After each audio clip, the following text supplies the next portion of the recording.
Ben Franklin's World is a production of the Omohundro Institute.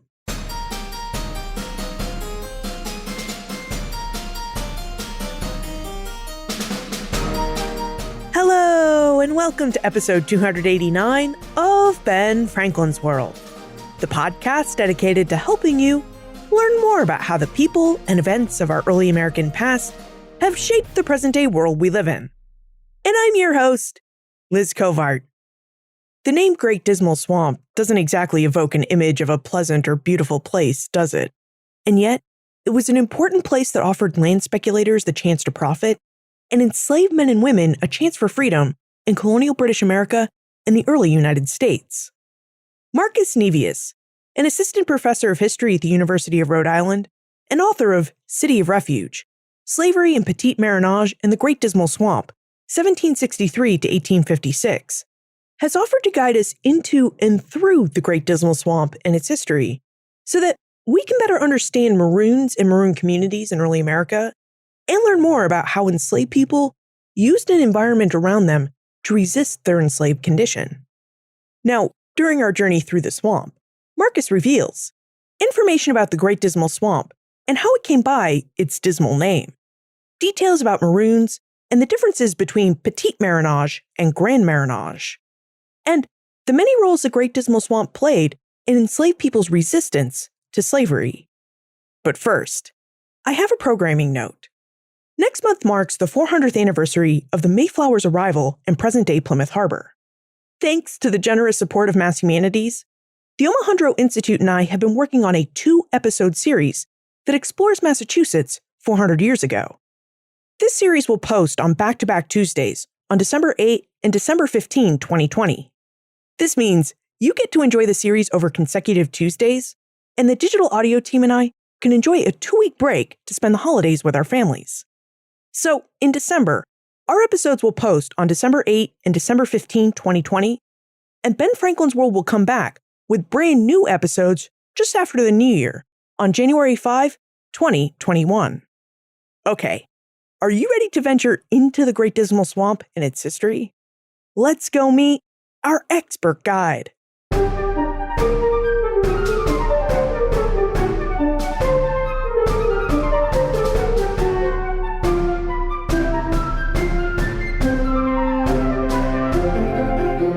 Joining us, we have an assistant professor of history at the University of Rhode Island. His research interests focus on slave resistance, slavery-based economies, and abolition during the Age of Revolutions. He's published several book reviews, an article, and a book, City of Refuge, Slavery and Petit Maroonage in the Great Dismal Swamp, 1763 to 1856. Welcome to Ben Franklin's World, Marcus Nevius. Thank you for having me, Liz. It's a pleasure to be here. Marcus, given that so much of our conversation today will be centered on the Great Dismal Swamp, or perhaps in the Great Dismal Swamp, would you tell us about the swamp and why it's such a dismal place? Sure. The Great Dismal Swamp is today a federally protected reserve in its major portion and a state protected preserve in a smaller acreage that straddles the border of North Carolina and Virginia toward the southeastern side of the state of Virginia. Most of the swamp is north of the North Carolina line. It's been there for millennia. In the Revolutionary era and in the early Republican period, covered about 2,000 square miles, located about 10 miles or so to the south of the center of Norfolk, roughly about the same mileage or so to the northeast of Edenton, North Carolina. So it essentially stretches from just south of the southern shore of the Chesapeake Bay to just about north of the northern shore of Albemarle Sound in North Carolina. It has a long history of being an environment that was very, very difficult for human beings to cross in its Native American history and in its colonial history as well. And the name Dismal, for what it's worth, can be traced to a number of early 18th century travelers and land surveyors who all viewed in its thick vegetation and its difficult to cross peat soils a very dismal place that just did not react well to human efforts to change its landscape. And so instead of seeing it for the environmental, beautiful place that it was called, in many instances, dismal, foreboding, ignoring, of course, its environmental beauty. So I take it that it was the dense vegetation and these very peaty soils that really made the swamp so difficult to cross. Yes, in a nutshell, then and now, as personal experience in 2013 taught me. So the swamp itself is comprised mainly of local tree species, much less so today in terms of white cypress, much more in the past, and a variety of species of southeastern pine, and then other tree species as well, and dense underbrush, which anyone who's from southeastern Virginia or northeastern North Carolina will know all too well in trying to keep their backyards tame. But because the Dismal Swamp itself is sort of this contained landscape or this difficult to tame landscape, it has annual cycles of vigorous, verdant, lush greenery. And then in the late fall and winter months, cycles of death in this greenery that essentially comprises leaf litter, which over time degrades and becomes the peat soils of the swamp. And when you add to that, that it's essentially a tidal basin that, due to 20th century geographic changes, has been more and more cut off from its normal tides of ebb and flow along with the Atlantic Ocean. It's a different landscape today, but before the Civil War, it was a landscape that was very much susceptible to heavy spring and summer rains, flooding to the point where a human being might try to cross its geography and find themselves very quickly mired in very wet, dense peat soils, or find themselves having to ford different parts of the swamp that were inundated in any given season. So you've now described a place that has a lot of water at many times of the year and was also very muddy most of the year.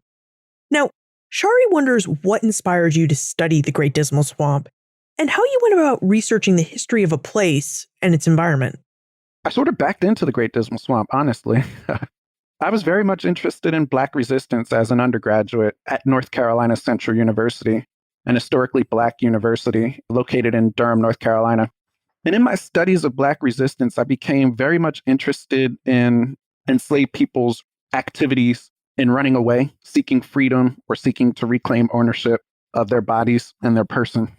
And it so happened in my studies of this subject of slave flight and the subject of Black resistance that the person who I first began serious study of these subjects with, Dr. Freddie Parker, who is now Professor Emeritus of the Department of History there, he was a scholar of slave flight in Eastern North Carolina in the late Revolutionary period and throughout the early antebellum period.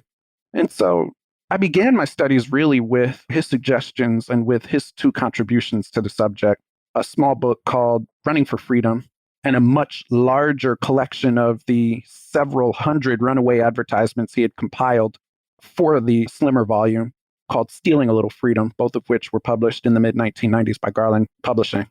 And in studying Dr. Parker's work and in thinking about ways that I might contribute further to the work that he had laid, I began tracking the ways in which the enslavers or advertisers for enslavers began describing the motions, the activities of enslaved people who they publicly advertised for. One of the refrains that really drew my interest was lurking about the neighborhood. And I discussed this, of course, in City of Refuge, but runaway advertisements, for all that they do not include that offer us a rich understanding of who enslaved freedom seekers were, they do tell us a lot about, in many cases, where advertisers suspected enslaved people were trying to get to. For example, to another plantation to go visit family or to visit a wife or a husband or whatever have you. Or trying to escape a colony or a state by way of securing passage of a vessel along the coast. Or lurking about the neighborhood, which essentially meant slipping away into local woodlands, local swamplands, local mountainous regions to hide out indefinitely. And it was in taking this up in my master thesis that I began to really consider that there might be a deeper story here. And in my conversations with Dr. Parker, to that effect, he suggested that I take a look at the Great Dismal Swamp, its history, and its more recent scholarship, which at that time, the late 2000 aughts, mainly comprised the efforts of the historical archaeologist Dan Sayers, who had been digging about the Dismal Swamp for that decade, attempting to recover the archaeological record of the swamp and attempting to understand better its historical records as well. I know we want to dig into the archaeology here, but first, could you describe an advertisement for runaway enslaved persons so that we can get a better understanding of the information that was contained in those ads or perhaps not contained in those ads? Absolutely. So, tracing to about the mid 18th century generally, and certainly expanding with the expansion of the printing press throughout the late 18th century and definitely into the 19th century, runaway slave advertisements were generally small ads that were included in all manner of local papers, which sought essentially to capture key information that an enslaver or an advertiser on an enslaver's behalf might include to inform the public to be on the lookout for someone who was on the run. Generally, this information included the name of the enslaved person who was on the run, if that enslaved person carried a name, physical descriptors, including general description of height, general description of weight, general description of skin tone, general description, too, of distinctive marks, which sometimes included country marks or marks that were cultural indicators of an African heritage. Other times, marks that were clearly evidence of injury within an enslaved context. So, for example, a missing finger or a limp of some sort, or scars that would be clearly recognizable were someone, a person in the general public, but also a sheriff's officer or a slave hunter might encounter this person and be able to clearly identify this person. They never, or rarely, I should say, do they go more than about 10 lines or so, maybe 150 words. And to boot, they always included information about a potential monetary reward or some other form of reward, were someone to capture an advertised enslaved person and return them to the advertiser. And they also included the name of the advertiser or the name of the enslaver and the date. One more important note is that generally they would run for several months at a time. And so you could often see the initial date that a slave runaway advertisement was published by the paper. And then you might find the same advertisement or a very similar one several months down the line if an enslaved person was still on the run several months down the line. Do we know if these runaway advertisements were successful in terms of their helping enslavers find their runaway slaves?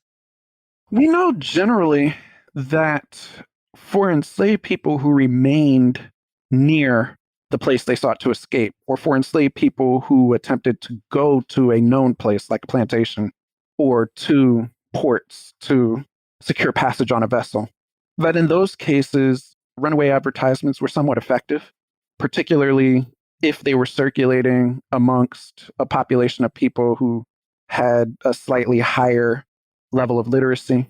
And what I mean by that is that they're circulating in a place like Norfolk, where either they're coming into the hands of someone who actually can read them, or they're circulating in local taverns where they can be dictated to people in those places.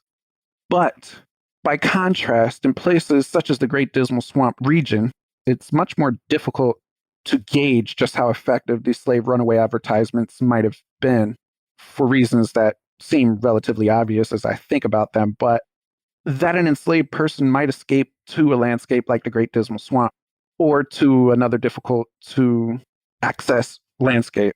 In those cases, it was much more difficult. But do we have general specs? Not good ones that are recent. We have what scholars attempted to contextualize in the late 1980s and early 1990s. Earlier, you mentioned an archaeologist named Daniel Sayers who conducted archaeological digs in the Great Dismal Swamp. And Griffin is curious about the archaeological finds that Sayers made. So, Marcus, would you tell us about the archaeology of the swamp and what the archaeological evidence can tell us about the people who made their homes in the swamp? Let me first begin with a disclaimer. I am no archaeologist, although I did have the privilege in 2013 spending a month with Dan Sayers and his last undergraduate field school out of American University in the Great Dismal Swamp, essentially gathering a crash course of the swamp's archaeology as told by Dan Sayers himself and the graduate students with whom he was working. What I learned in that experience was that much of the archaeology of the Dismal Swamp is lost to the swamp's ecology, essentially. The peaty soils are highly acidic, and the waters within the interior of the swamp are also highly acidic. And so much of the material culture which one might expect to find in the Dismal Swamp, for example, clothing items or items that might biodegrade, they're just not there. What does remain in the swamp, however, is a significant record of lithic artifacts. On the one hand, lithic artifacts being stone, which essentially had to be transported into the swamp because there's not much naturally occurring stone within the swamp's environment, and evidence of fire in the form of naturally occurring fires, which often happen in the spring and summer months in some sectors of the swamp. And in other sectors of the swamp that don't burn as often, human campsites or human small pits where fires were kept. To the lithic evidence, there's much evidence that the earliest archaeology of the lithic evidence traces to Native American activity in the swamp.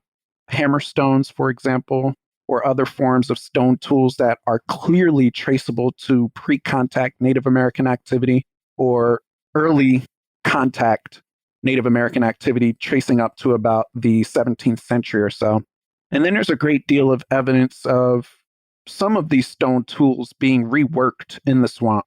And here I'm paraphrasing to the best of my ability Dan Sayer's work, as I do in City of Refuge, where it's clear that the sherds, or the very small slivers of stone, are evidence of someone in the swamp reworking a stone tool at a certain site and cracking pieces of the stone that remain in the archaeological sites on a particular hummock within the swamp.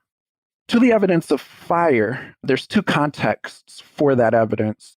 There's the one context, which is clearly associated with slave labor camps at certain sectors of the swamp at different time periods, where enslaved people at any of these particular slave labor camps would have been within the swamp, having been dispatched to a certain site, but for months at a time, and where they're maintaining fires, particularly at night for heat, and also to ward off some of the larger mammals who might try to eat them.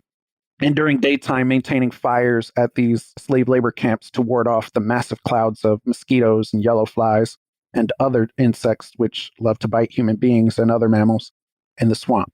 In the other context, remote from slave labor camps are sites where Dan Sayers and other archaeologists believe that Maroons would have maintained camps and, of course, for the same reasons, maintain small fire pits as well. Now, in City of Refuge, Marcus's book, Marcus tells us much about the many peoples and businesses that made use of the Great Dismal Swamp between 1763 and 1856. Marcus, would you tell us about who used the swamp first? If we go by the archaeological record, it's Native Americans. I suspect, and so I write in City of Refuge, that it's a combination of Algonquian-speaking Powhatan aligned Native American groups on the one hand toward the northern end of the swamp, and perhaps Tuscaroran aligned Native Americans along the southeastern edge of the swamp and the western edge of the swamp. And then there's also contexts for ethnogenesis in which, for example, the Nansemond Native American cultures of the Southside Virginia actually take shape within this context of change in the 18th century. But from, some scholars argue, as early as the late 17th century, I look to evidence a bit later in the early 18th century. From about the early 18th century, there's clear evidence that Black people, enslaved people of African descent, and perhaps free people to some degree of African descent too, depending upon which sector of the swamp you're looking at, begin engaging its landscape for a number of reasons, to include resisting or flight, but also to include carving out a space to live. And this is particularly the example of the south side of the swamp near Gates County, North Carolina, and other places, as historian Warren Miltier has mentioned in his work. It's not until the late 1720s, at the earliest, that there's significant interest among state actors in the Great Dismal Swamp. There's a lot of activity going back and forth crossing the swamp before then.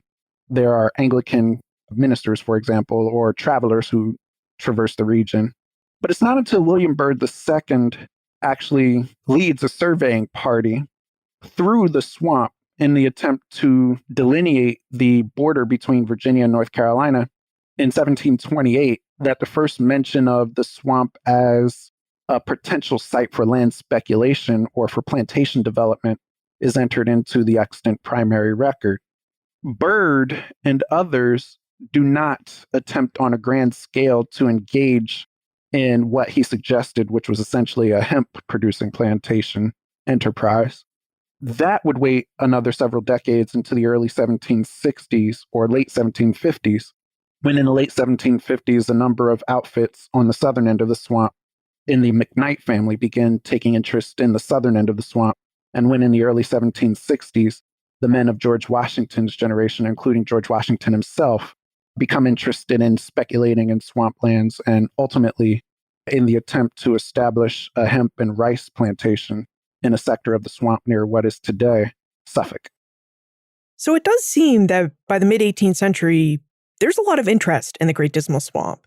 You have enslaved people looking at the swamp as a place to find freedom, landowners looking at the swamp as a place to find lucrative speculative ventures. But first, Marcus, would you tell us about maroons and Maroonage? I see Maroonage as the most pervasive form of enslaved people's resistance throughout the history of the Atlantic world, put very simply. At its base, it is slave flight. And over time, the establishment of communities, or at least of groups that remain in flight indefinitely. In cases where treaties secure maroon spaces, you see the development of maroon communities that to this day remain preserved and maintained by maroon descendants.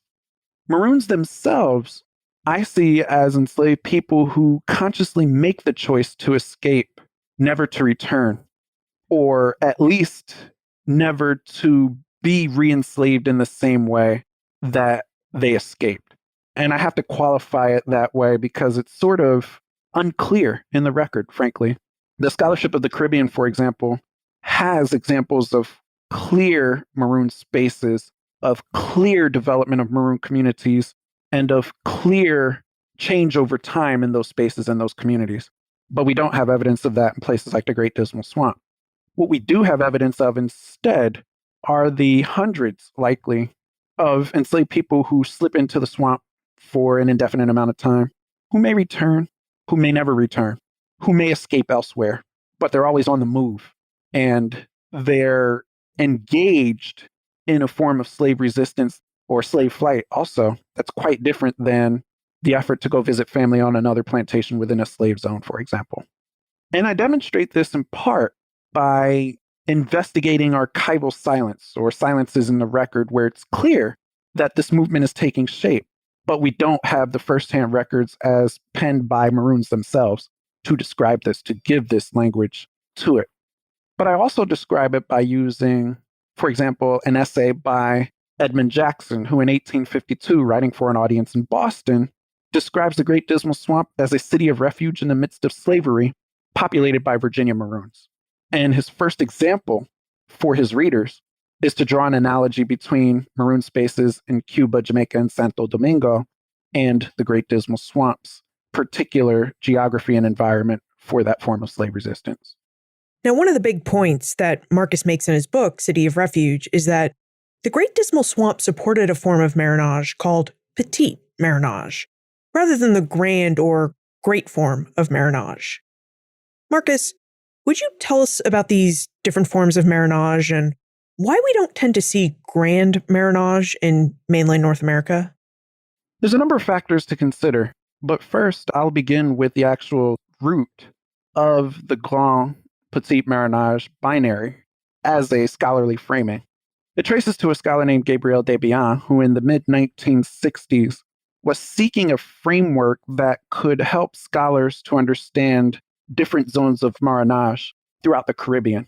In places like Jamaica or Cuba, for example, especially Jamaica in the 18th century, and Cuba in the 19th century, where the relative population of people of African descent who were enslaved was significantly higher than the local colonial population in Jamaica, for example. By about the early months of the American Revolution, the island of Jamaica was home to about 200,000 enslaved people of African descent and about 18,000 people from the British Isles.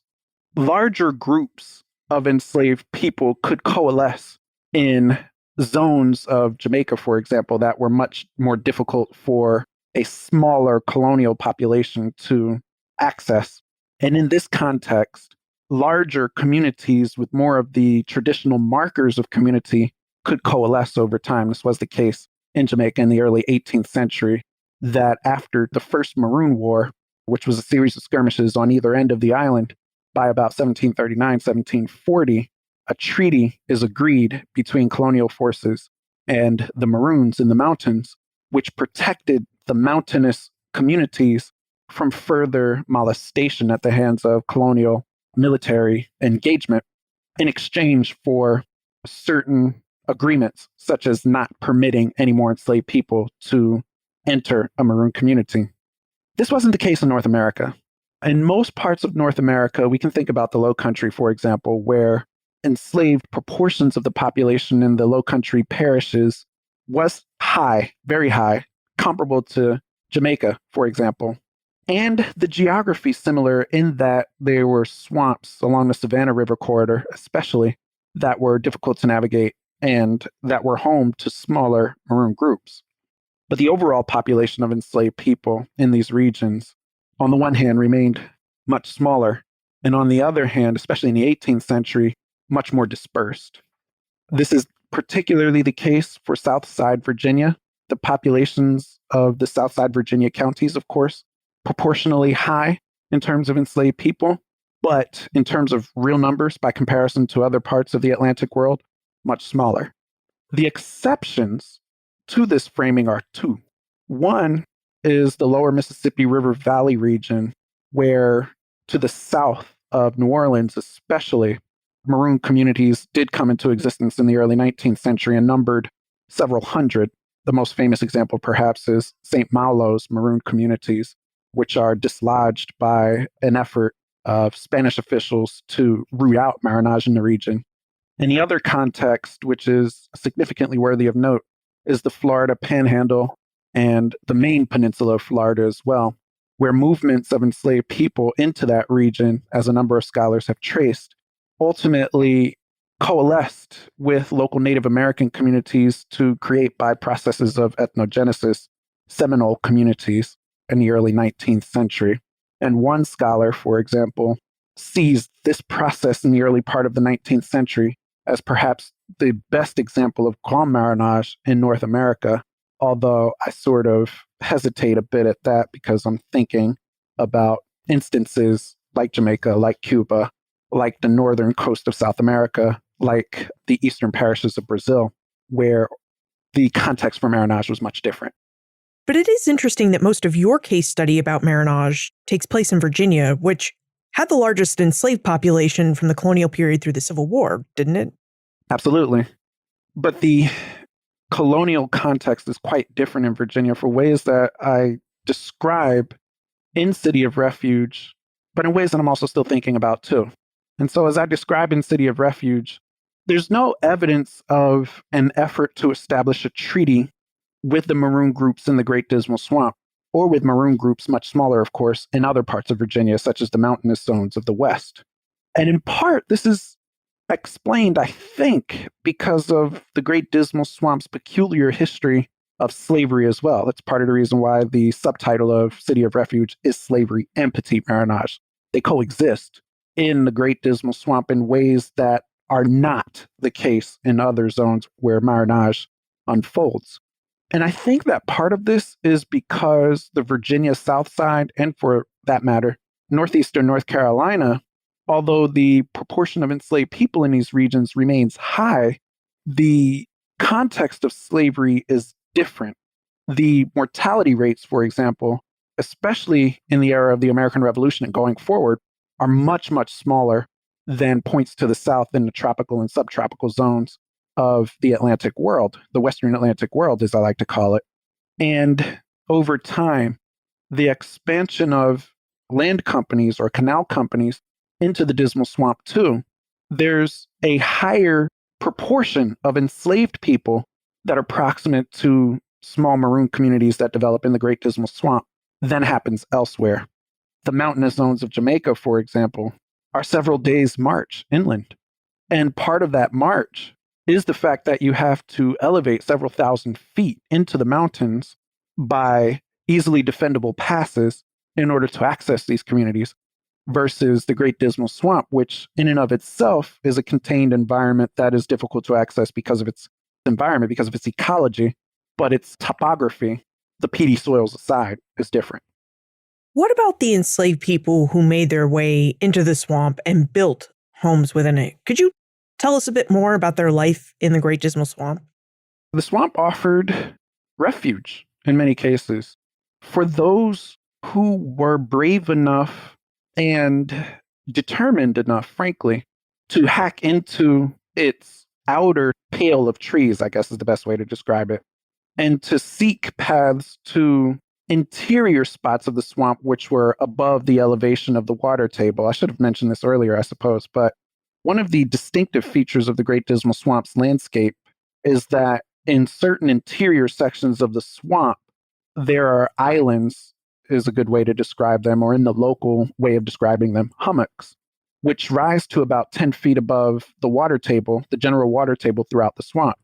And so while someone might have to trudge through 3/4 of a mile of bog soils and hack through vines, depending upon the time of the year that they're traversing the swamp, they might be able to find an interior island within the swamp where they might be able to set up a camp and at least live in a form of relative freedom away from, for example, plantation labor or away from physical violence in a slave society.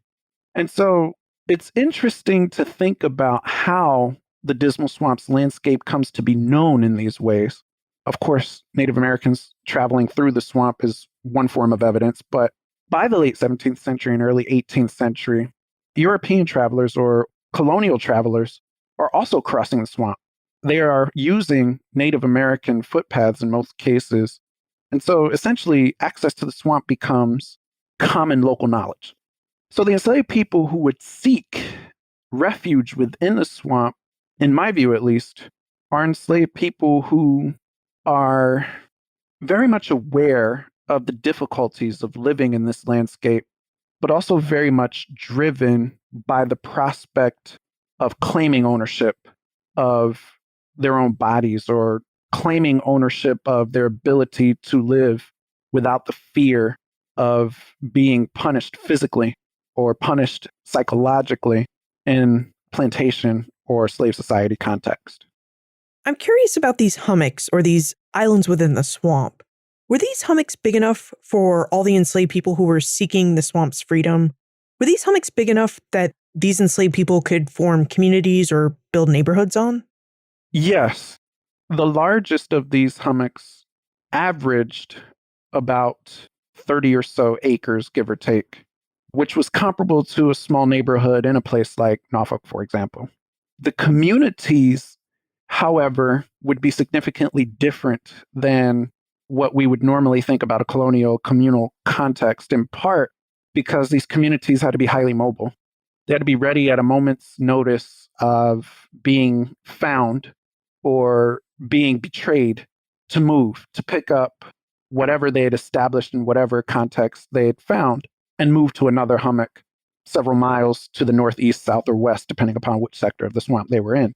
And this, for what it's worth, was largely an 18th century context in the way that I frame it in City of Refuge. After about 1815, and especially after the mid 1820s, the swamp itself becomes a major site of extractive economy and swamp natural resources that see the expansion of company and slave labor driven enterprises, small and large, which increasingly claim space in the eastern, northern, and southeastern sectors of the swamp, such that There's a small sliver of the swamp on the western fringe, which largely remains remote. And so, in this context, I hesitate to define community in its most traditional sense. And I think of community more as small bands of enslaved people who come together. They may be small family units in some cases, but in most cases, they're likely smaller groups of twos and threes who may come together at one site to exist for several weeks or several months at a time before disbanding and moving about. So this wasn't a place where we'd find permanent buildings or structures per se, but we might find dwellings that look more like tents or something that could easily be packed up when someone needed to run. Exactly. Although there are other scholars who would argue to the contrary, which is part of the fun, I guess, in writing City of Refuge and thinking that through. Now, in addition to being a place where enslaved people could achieve more freedom, the Great Dismal Swamp was also a site of great resistance to slavery. Marcus, would you provide us with an overview of the many different slave uprisings and rebellions that took place in Virginia and the role that the Great Dismal Swamp played in those uprisings and rebellions? So the earliest grand-scale rebellion in the region, traced to 1730, was the Chesapeake Rebellion, during which several hundred Congolese Christians rise in revolt in Southside Virginia, Princess Anne County, and that region. And instead of laying claim to or otherwise taking control of the plantation environment they're in, they escape into the Dismal Swamp, where they seem to disappear from the record, except for the warnings to travelers in this time frame to JFD Smythe, for example, to beware when you travel through the swamp because of the marauders within it who might rob you, who might hurt you, who might maim you. And so I see the Chesapeake Rebellion and the several hundred Congolese Christians who take part in that rebellion, some of whom escape into the swamp, as really the first watershed moment of the Dismal's history of a place of resistance and a place of refuge for those who rose in rebellion. There's evidence throughout the 18th century of smaller instances where a few enslaved people might resist by running into the swamp, but it's not really again until the American Revolutionary era, and particularly Lord Dunmore's retreat from Williamsburg down into Southside Virginia, that we see a moment where there's a second significant population of enslaved people or formerly enslaved people who seek refuge within the northern sector of the swamp. And in that case, when Dunmore eventually began to retreat up the Chesapeake Bay before ultimately retreating from the Chesapeake region altogether, a number of they who he mustered in the Ethiopian Regiment, as he called it, chose not to ride up the Chesapeake Bay toward Maryland with him, but chose instead to remain in Southside Virginia and to seek refuge in the Dismal Swamp when they deserted the Ethiopian Regiment. There are several other instances during Gabriel Prosser or Gabriel's conspiracy in Richmond in 1800. There's significant speculation that enslaved people are easily moving about the Dismal Swamp. 2 years later, during the Eastern Conspiracy, there's definite evidence of enslaved people moving about the swamp, using its waterways as highways for information to organize enslaved people, theoretically or potentially, in Southside Virginia counties and northeastern North Carolina counties. And then the last major watershed, at least as I cover in City of Refuge, is during the weeks after the initial uprising in Southampton County, known as Nat Turner's Rebellion, when for several weeks in September and October, the wide speculation was that Nat Turner himself, as well as several others who had risen in revolt during the rebellion, had taken refuge in the Great Dismal Swamp, which even today is at least 40 or more miles from Southampton County. But these reports circulated widely, appearing in papers in places like Baltimore, for example, that those who lived or labored about the Great Dismal Swamp region need be on the lookout for Nat Turner. He's hiding in the swamp.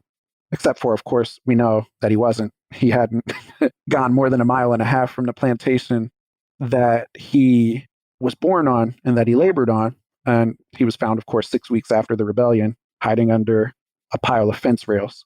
But in this context, too, the Dismal Swamp always loomed as sort of this great landscape of protection for those who chose to rise and revolt, especially enslaved people, against Virginia and North Carolina's plantation societies.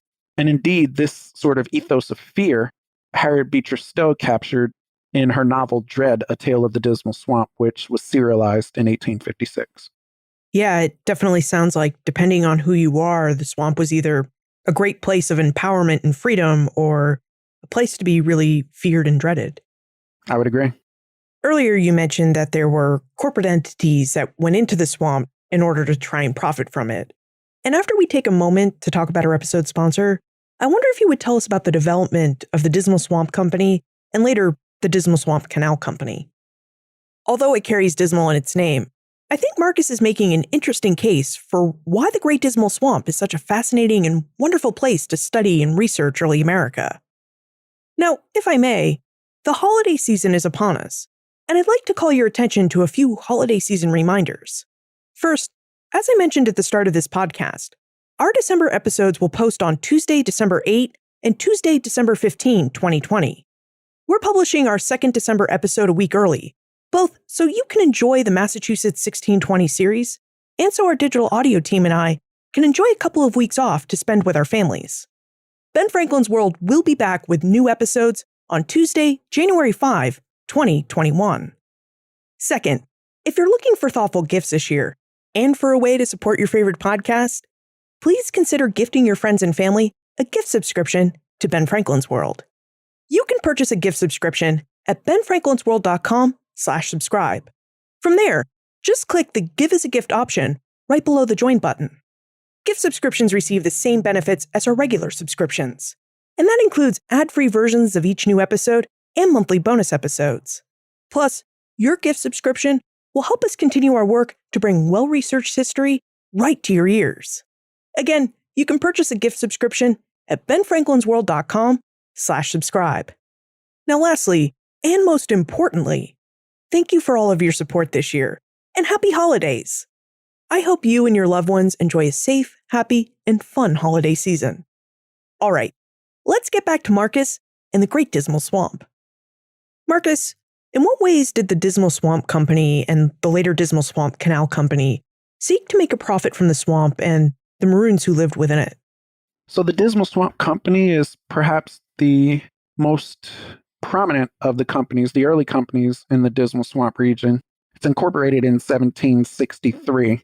And almost immediately after its incorporation, George Washington leads several others into the Dismal Swamp's northern sector in order to survey formally the 40,000 acre land tract that the company sought to enter into local county courts in order to protect.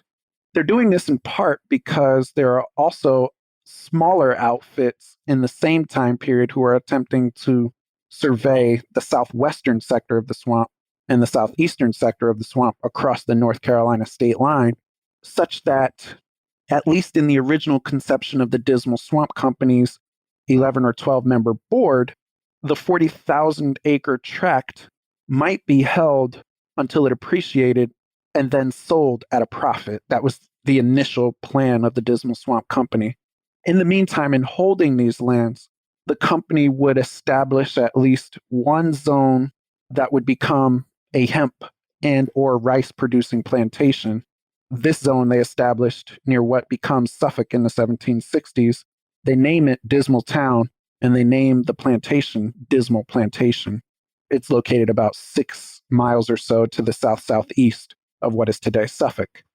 The plan is initially for company members to raise a group of enslaved laborers who they would in turn dispatch to Dismal Plantation to undertake the labors of clearing land, of cutting ditches, of planting hemp, planting rice, of harvesting hemp, harvesting rice, and of maintaining the irrigation ditches such that this enterprise might ultimately become profitable, even as the company itself has a grander scheme of awaiting the ability to sell the lands at a profit. And they're awaiting the ability to sell the lands at a profit in part because there's activity on the southern end of the swamp.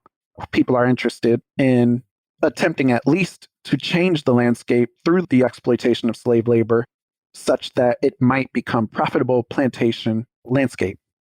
The Dismal Swamp Company's initial iteration extends to about 1814 before it's reincorporated as the Dismal Swamp Land Company. And in this time period, the American Revolution, of course, intervenes.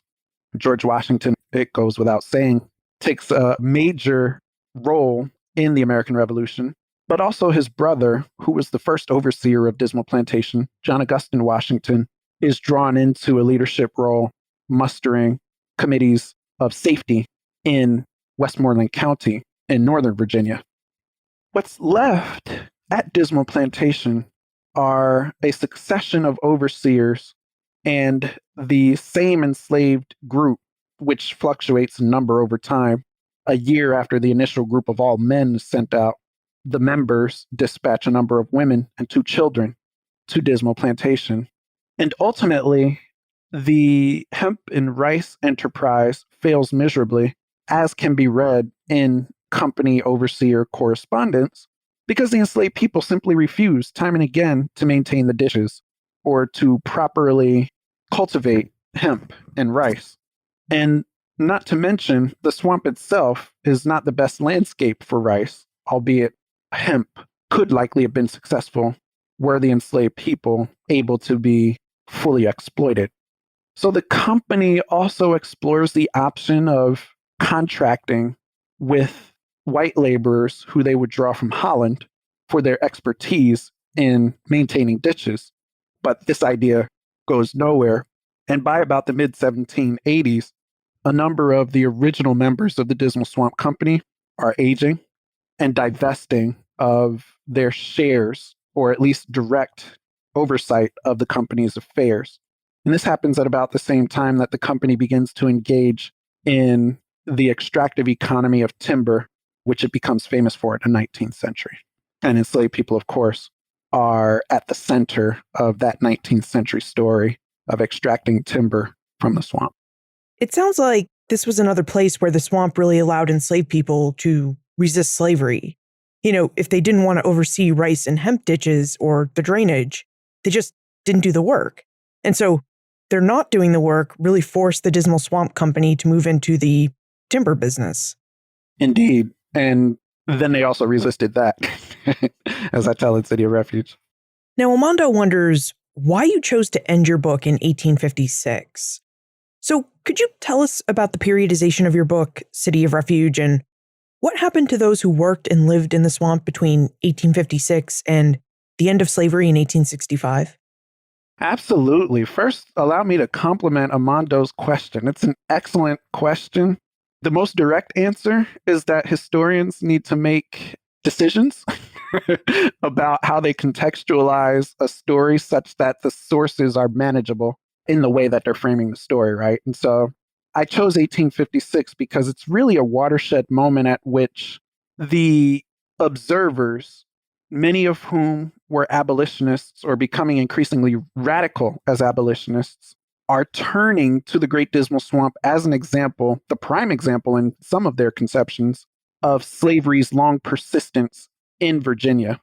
There's this broader antebellum thrust among planters in Virginia to sort of describe Virginia as the Old South, the place where slavery used to be what we do, but we're moving ever so gently and progressively to a form of slavery that is benign, a form of slavery that is beneficial to enslaved people, a form of slavery that will ultimately die out over time, right? This is the last gasp of the Jeffersonian generation, essentially framing Virginia as on the avant-garde of slavery's demise, albeit at an undetermined future date.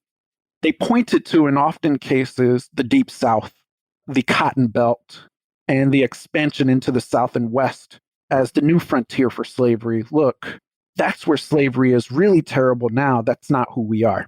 Except for Frederick Douglass and Edmund Jackson and Harriet Beecher Stowe and others would point to the example of the Great Dismal Swamp and the example of plantations that were still in existence in Virginia and say slavery still exists here.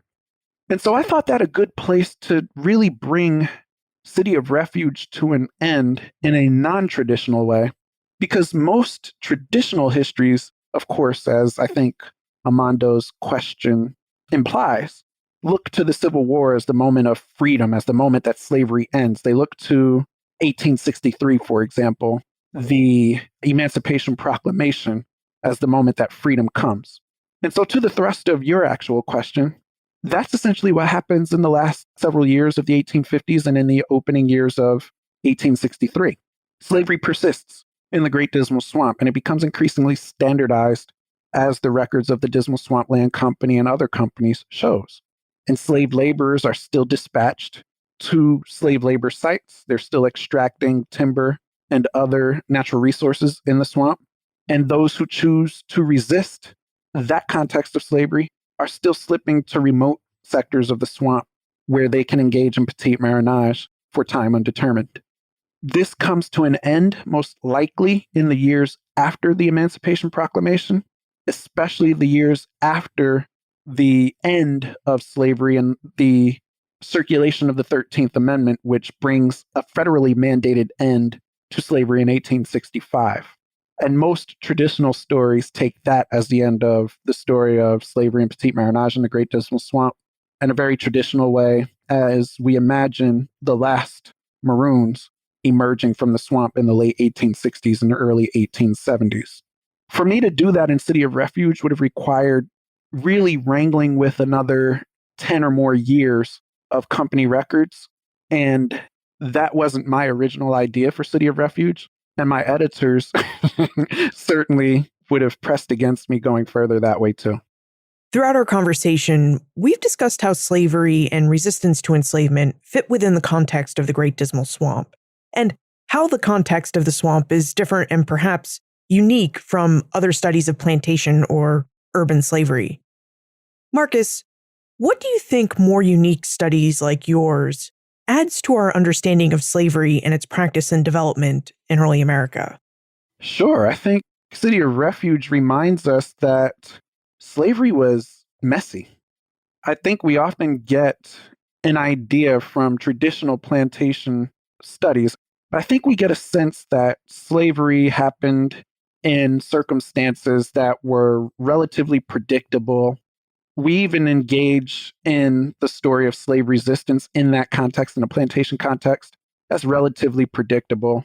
The pressures of oppression in such a context, for example, lead to flashpoints where enslaved people are punished and then they resist, or particular circumstances where overseers are particularly vigorous in the ways in which they punish enslaved people, and that leads to resistance, so on and so forth. We tend to look at slavery in urban contexts as sort of the foil for the plantation context, where we can see the very blurred lines between slavery and freedom for enslaved people in urban contexts who work as domestics, labored as domestics, who were oppressed in homes and subject to sexual and physical violence and the like. The records of the Great Dismal Swamp and the story of the swamp itself does remind us that even in this remote corner of Virginia, all of this was true. The enslaved people in the Great Dismal Swamp, for example, were pushed in extreme environmental contexts to labor under conditions that were certainly inhumane. But it's also this space where enslaved people could slip away from that and imagine their own version of freedom without the watchful eye of local town watch officials, slave hunters, and the like, regularly interrupting their intercourse. And so I really think that City of Refuge, even the title itself, is sort of a reminder that cities in the 18th and 19th century context, especially, are not as we think about them today. And even as we think about them in those contexts, they could vary widely, especially if you think about this context for Maroonage. Let's dive into the time warp. This is a fun segment of the show where we ask you a hypothetical history question about what might have happened if something had occurred differently or if someone had acted differently.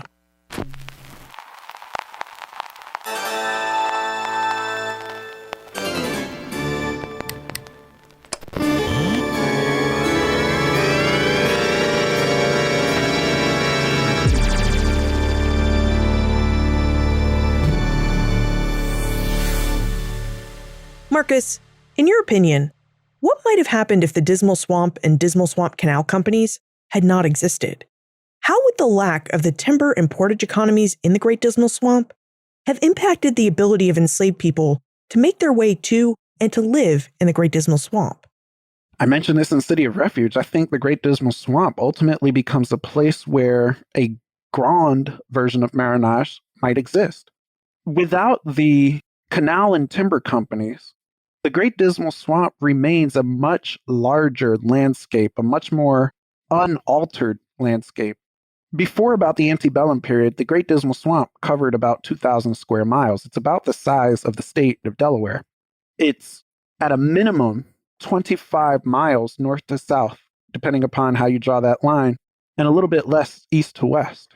It's essentially a great landscape into which enslaved people might go and coalesce in large enough numbers to defend the space without the intrusion of slavery in the form of slave labor camps, and without that proximity of at least that form of slave society.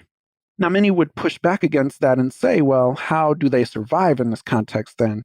How is it possible to build the sort of space for community without access, one might imagine, to finished goods or manufactured goods or food even?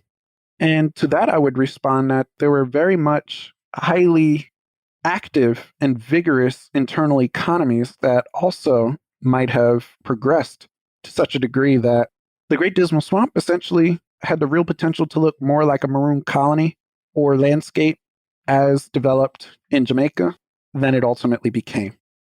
Marcus, do you have a new research project in the works? Is there an aspect of history that you're researching and writing about now? So I'm actually taking a much closer look at the records of Dismal Plantation, at least in my earliest new research. I'm very interested in a story of revolutionary continuity as it can be told in the enslaved people's experience, to the best of the ability to do so, of course, at Dismal Plantation. Dismal Plantation, at least as I was able to understand in City of Refuge, lasted about 30 or more years.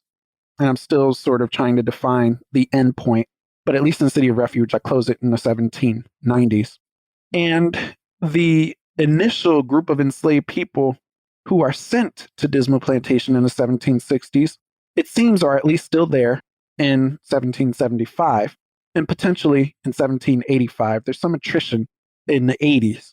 And so I'm really interested in what their story of slavery can tell us about what we consider when we think about the American Revolution more broadly. And I'm thinking about the way in which recently Michael McDonnell or Woody Holton have written about Virginia's American Revolutionary story.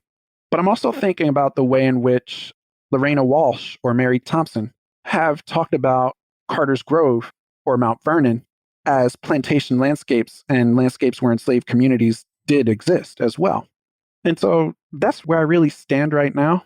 I'm really excited about the potential of learning more about the 54 enslaved people who were at Dismal Plantation, we know for sure, according to the records, in the 1760s. What if we have more questions about the Great Dismal Swamp and the enslaved people who use the swamp? Where's the best place we can contact you? Sure. I am at the University of Rhode Island in the Department of History. My email is mpnevius, Nevius, all one word, at uri.edu. And I'm also on Twitter and on Instagram and on Facebook. On Twitter at Mark Neve, MarcNeev. On Instagram as Marcus P. Nevius, and on Facebook as well as Marcus P. Nevius. Your best bet is to email me. Marcus Nevius, thank you for taking us through the Great Dismal Swamp and its history as a place that inspired slave resistance. Liz, I appreciate the opportunity and the invitation to have this conversation. I really, really enjoyed it. Thank you so much. Marcus's study of slavery in the Great Dismal Swamp is unusual. As Marcus noted, most traditional studies of slavery would have us investigating the conditions of servitude, the labor enslaved people undertook, and the ways in which enslaved people resisted their enslavement in settings of large tobacco, cotton, or rice plantations, or in an urban area. But Marcus's study, City of Refuge, takes us into the Great Dismal Swamp to investigate these experiences and conditions. And what we can see is that slavery was messy, especially within an environment that had dense vegetation, soft and deep peaty soils, and was prone to flooding. But it's within this physically messy setting that we can also see just how unpredictable slavery really was. Yes, the enslaved who lived and worked in the swamp were pushed by the Dismal Swamp land and canal companies to work in harsh conditions. But the swamp was also a place where unpredictable resistance occurred. For example, the enslaved might work on building irrigation and drainage ditches on the Dismal plantation, only to stop working one day because they didn't want to maintain those ditches. They might also be hard at work harvesting cypress trees, but then decide to abscond into the interior of the swamp, where they might find a hummock to camp out on, and a version of slave flight known as petit maroonage. Additionally, life for the enslaved who lived in the swamp was also unpredictable. As Marcus noted, we might find communities that were composed of 2 or 3 enslaved individuals residing on a hummock, but we wouldn't have found the great maroon communities that we would have found in Jamaica, Cuba, or in Florida. We also wouldn't have found permanent towns of maroons in the Great Dismal Swamp. Instead, we'd find groups of 2s and 3s who might live for weeks on the same hummock, and then find that those groups of 2s and 3s had to run away as quickly as possible as enslavers entered the swamp to find their runaway laborers. Studying slavery through the lens of the Great Dismal Swamp gives us a different window through which to view early America's practice of slavery. It allows us to see how practices like maroonage, which enslaved people practiced in the Caribbean, translated into places on the North American mainland. It also helps us to see that slavery didn't just exist on plantations or in urban centers. It existed in all sorts of environments, like mountain ranges or in swamps. In essence, Marcus's study of slavery helps us see just how pervasive the American practice of slavery really was. You can find more information about Marcus, his book, City of Refuge, plus notes and links for everything we talked about today on the show notes page. benfranklinsworld.com/289.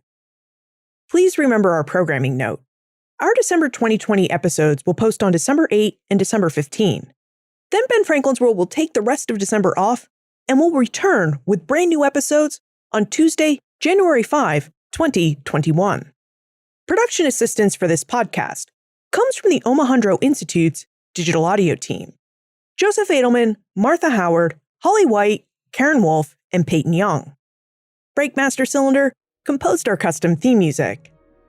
Finally, have you heard or read of slavery being practiced in other non-traditional environments? I'm curious what you've come across, so please let me know. Liz@benfranklinsworld.com. Ben Franklin's World is a production of the Omohundro Institute.